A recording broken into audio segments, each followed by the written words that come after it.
Y para hablar de este tema, le agradezco a José Mario de la Garza, abogado. Nos regale su tiempo, abogado, en este cierre de año para hablar de este tema tan importante para nuestro país. ¿Cómo está? Muy bien, muy buenas tardes, Miguel. Con mucho gusto saludarte a ti y al auditorio. Igualmente, abogado, pues de entrada, un presupuesto muy recortado, es decir, ya lo escuchamos con nuestra compañera Andrea Meraz.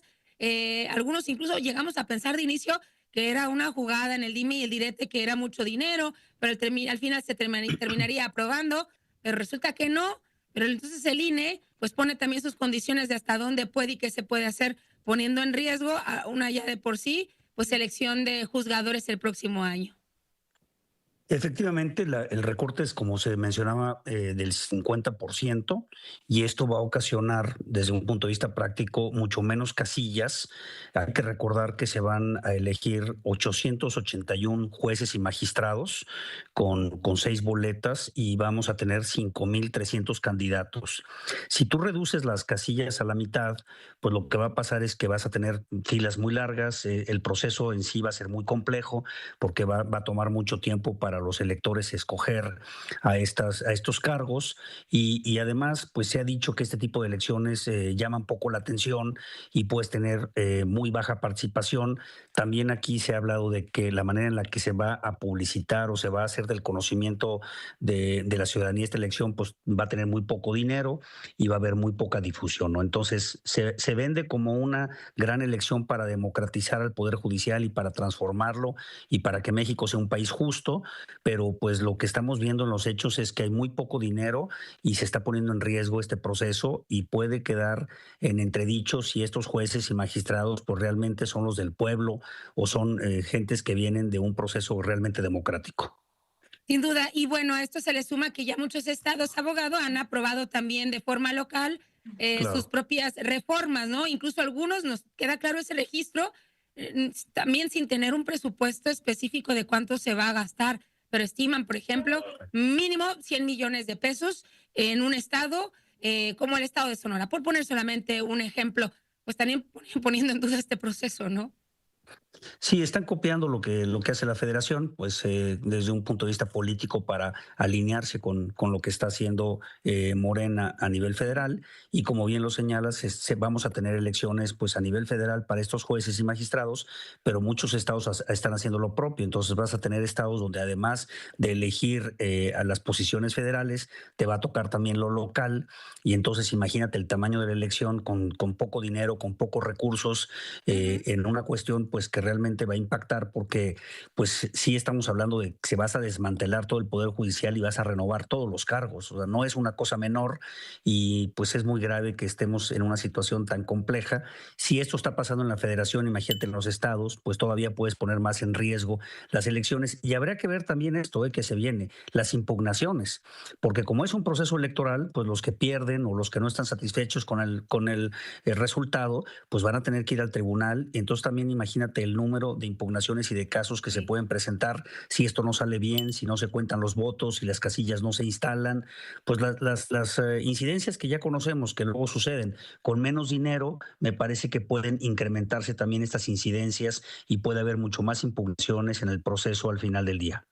Y ojo, abogado, también hay que recordar que en estos estados donde se tiene que tropicalizar la reforma al Poder Judicial, son los propios gobernadores, los mandatarios, los que están enviando esta iniciativa, este dictamen a los congresos de los estados, pues también, ¿por qué no? Muchos de ellos podrían aprovecharse justamente del poder hacerlo y hacer sus movimientos, pues a placer, obviamente, dentro de los tribunales de justicia en cada estado. A mí me parece que tienes mucha razón. Lo que está pasando es que los gobernadores van a aprovechar esta elección para posicionar a sus perfiles. Pues Uh tienes -huh. la oportunidad de quitar a todos los jueces y a todos los magistrados de los estados. Hay que recordar que el 80% de los casos que tienen que ver con poder judicial, con juicios, están en los estados. La federación es un Sí. 20%. Entonces, los divorcios, los testamentos, los juicios que tienen que ver con arrendamiento, todo lo que es lo cotidiano, pues está en los tribunales locales. Tú imagínate que mañana te apoderas de todas esas posiciones con cargos políticos, con gente que está afín a ideologías políticas y que mañana pues, los tribunales lo que están haciendo es atender a ese partido o atendiendo a ese gobernador y resolviendo los casos conforme a sus intereses. Ahí se ha hablado mucho, ustedes lo han estado reportando de manera muy puntual, el Sí. riesgo que tenemos de perder la independencia y la autonomía de los poderes judiciales, no nada más en la Corte y en la Federación, como se ha estado señalando, tienes mucha razón, en la parte local también. Sí, sin duda, porque hemos visto cómo incluso algunos funcionarios de algunos estados han pues renunciado a sus cargos y han sido nombrados, pues votados en un congreso también afín al partido en el poder, pues como magistrados ya empezando a ocupar estos espacios, lo que nos parece muy peligroso y definitivamente, como bien lo menciona abogado, nos hemos centrado en la elección que no representa más que el 20% del movimiento en general de esta reforma en cuanto al proceso de elección a nivel nacional y los estados representan el resto con pues el trato directo a la gente, además poniéndose gente obviamente afín. ¿Qué nos queda? Porque al final la reforma es inminente, la elección es inminente, con todos los recortes sabemos que el INE también va a transitar con el gobierno federal, no veo confrontándose a Guadalupe Tadei con la presidenta Sheinbaum, ni con los De acuerdo. morenistas en las cámaras, abogado. ¿Qué nos quedará pues rumbo a este 2025? Porque ya tenemos todo esto encima y es inminente. Pues mira, efectivamente ya esta reforma no va a poderse revertir, a pesar de los intentos que se hicieron. Se va a tener que enfrentar el primero de junio una votación de este índole. Me parece que el reto de la ciudadanía, pues tendríamos que hacer un esfuerzo. Imagínate ir a una casilla con 6 boletas para elegir a más de 800 personas. O sea, el reto para la ciudadanía es tremendo porque, pues déjame decirte la verdad, la mayoría de los nombres van a ser desconocidos para ti, para mí, para el auditorio por más esfuerzo que hagamos de tratar de investigar quiénes son estas personas, pues tú llegas un día a la casilla y te presentan 800 nombres, va a ser muy difícil. Me parece que pues tendríamos que buscar un mecanismo ciudadano, no sé, tenemos muy poco tiempo para identificar cuáles son los buenos perfiles y tratar de hacer un esfuerzo desde la ciudadanía para que las personas que están en esas listas, que son miles, pues puedan ocupar el cargo y que no acabemos con una elección cooptada, como tú bien dices, por el partido dominante, por Morena, por los gobernadores en donde acaben poniendo sus perfiles. Si la votación tiene muy baja participación, se ha dicho que pueden ser del 10%, pues es muy fácil que las estructuras de gobierno opten esa elección y acabemos con jueces que van a estar subordinados a lo que les diga un partido político. Me parece que estamos en una situación sumamente crítica. Vamos a ver cómo responde la ciudadanía. Hay también mucho hartazgo, mucho coraje, mucha Sí. desesperación del tema de los partidos. Vamos a ver si no sale contraproducente esta idea que se vendió de mejorar la justicia a través de este mecanismo. Creo que, como bien dices, la crisis está encima y pues veremos también la ciudadanía hasta dónde quiere llegar con este proceso. Así es, y sin duda aquí en Radio Forma lo estaremos contando y si contamos también con su colaboración, abogado José Mario de la Garza, le agradeceremos muchísimo. Muchísimo. Gracias Por, por su- esta entrevista.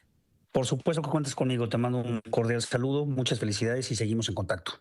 Seguimos en contacto, abogado. Gracias por este análisis. Las elecciones que organizará el Instituto Nacional Electoral este 2025, ya con un recorte del 50% de entrada, y pues obviamente ha limitado el actuar de cómo va a operar, obviamente, el INE a nivel nacional, solo el 20 del 100%. Es tiempo de ir a una pausa. Escucha si ves Fórmula 1.